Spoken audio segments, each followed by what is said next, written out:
আমাৰ সৰ্বমুঠ অৰুণোদয় হিতাধিকাৰীৰ পৰিয়াল এইবাৰ 40 লাখ হ'বগৈ।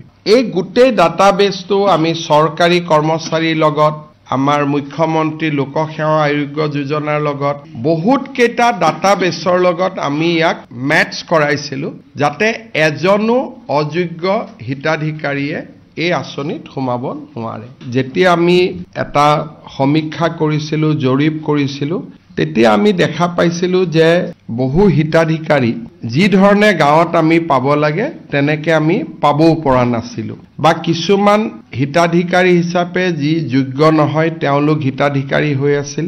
আৰু এবাৰ মই আপোনালোকক কৈছিলো যে বহুত চৰকাৰী কৰ্মচাৰীয়েও অৰুণোদয় লৈ আছিলে। সেইকাৰণে যেতিয়া অৰুণোদয় ৩ আঁচনিটো আমি আৰম্ভ কৰিলো তেতিয়া তাক আমি সম্পূৰ্ণ ব্যৱস্থিত কৰিলো। প্ৰথম বাৰৰ বাবে অসমৰ প্ৰত্যেকটো পুলিং বুথৰ জনসংখ্যা অনুসৰি আমি অৰুণোদয় আঁচনি হিতাধিকাৰী নিৰ্বাচিত কৰিব কলো। আৰু যোৱা 6 মাহ ধৰি এটা দীঘলীয়া প্ৰক্ৰিয়া আমাৰ গাঁওসমূহত চলি থাকিলে আৰু এতিয়া প্ৰত্যেকজন অৰুণোদয় হিতাধিকাৰী যিটো পইণ্ট 3ৰ কাৰণে নিৰ্বাচিত হৈছে তেওঁলোক আধাৰৰ সৈতে জড়িত, এপিক কাৰ্ডৰ সৈতে জড়িত আৰু গোটেই অসমৰ শেষ পুলিং বুথটোৰো যদি একেবাৰে ডিমা হাছাও পাহাৰৰ মাজত আছে সেই পুলিং বুথটোৰ পৰাও হিতাধিকাৰী আমি নিৰ্বাচিত কৰিব পাৰিছো। বিটিএডিত প্ৰক্ৰিয়াটো এতিয়াও চলি আছে।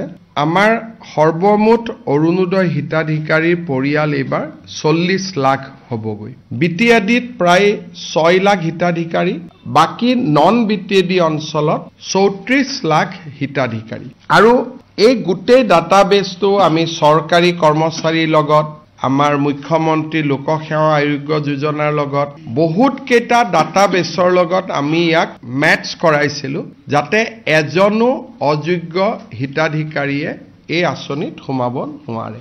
এই গোটেই অৰুণোদয় দ্বিতীয় আঁচনিটোৰ পৰা তৃতীয় আঁচনিলৈ আমি যোৱাৰ বাবে যিখিনি ব্যৱস্থা আছিলে তাক আমি সম্পূৰ্ণ কৰিলো।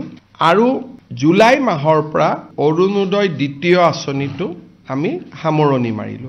এতিয়া গোটেই আগষ্ট মাহটো আমাৰ নৱনিৰ্বাচিত পঞ্চায়তৰ প্ৰতিনিধিসকল বা জিলা উপায়ুক্তৰ প্ৰতিনিধি প্ৰত্যেকজন অৰুণোদয় হিতাধিকাৰীৰ ঘৰলৈকে যাব মোৰ পৰা এখন পত্ৰ লৈ যে আপুনি অৰুণোদয়ৰ বাবে নিৰ্বাচিত হৈছে। আৰু অকল খালী পত্ৰখন দিবৰ কাৰণে অলপ বেয়া লাগে কাৰণে লগত এখন আমি সৰু কিতাপো পঠাইছো।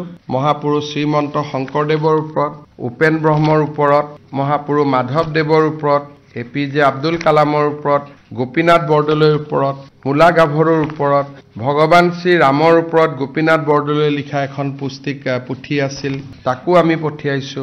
ৰাণী লক্ষ্মীবাই, গমধৰ কোঁৱৰ, লক্ষ্মীনাথ বেজবৰুৱা, স্বামী বিবেকানন্দ, এনেকে চিঠিখনৰ লগত এখন সৰু আমি কিতাপো দি পঠাইছো, যিহেতু এইবাৰ আমি কিতাপৰ বৰ্ষ পালন কৰি আছো। তাৰমানে 40 লাখ পৰিয়ালত এখন পঢ়িবৰ কাৰণে কিতাপো গৈ পাবগৈ। অৰুণোদয় তৃতীয় আঁচনিটো এই গোটেই প্ৰক্ৰিয়াটো সমাপন কৰোঁতে আমাক এমাহ লাগিব। ঘৰত গৈ আমি গোটেইখিনি দিওঁতে আগষ্ট মাহত অৰুণোদয় কোনেও নাপাব। ছেপ্টেম্বৰ মাহৰ 17 তাৰিখে প্ৰধানমন্ত্ৰী নৰেন্দ্ৰ মোদী ডাঙৰীয়াৰ জন্মদিনৰ দিনা আমি অৰুণোদয় তৃতীয় আঁচনিটো আনুষ্ঠানিকভাৱে আৰম্ভ কৰিম। আৰু অসমৰ ইতিহাসত 40 লাখ পৰিয়ালক সামৰি কেতিয়াও আগতে এনেকুৱা কোনো আঁচনি গ্ৰহণ কৰা হোৱা নাছিল। আৰু এইবাৰ আঁচনিটো লৈ আমি প্ৰত্যেক ঘৰ মানুহৰ দুৱাৰ মুখত গৈ আমি উপস্থিত হ'ম যে আপুনি অৰুণোদয় পাইছে। এইবাৰৰ পৰা প্ৰত্যেকটো ব্লকত এজন অৰুণোদয় সহায়ক থাকিব। কেতিয়াবা যদি কাৰোবাৰ KYC হোৱা নাই, কেতিয়াবা কোনোবাই টকাটো যোৱা নাই, তেওঁলোকে অভিযোগ দিব পাৰিব। আৰু এটা পৰ্টেলো মুকলি হৈ থাকিব য'ত নেকি কোনোবাই চৰকাৰী চাকৰি আদি পালে নিজক অৰুণোদয়ৰ পৰা অপ্ট আউট কৰিব পাৰিব।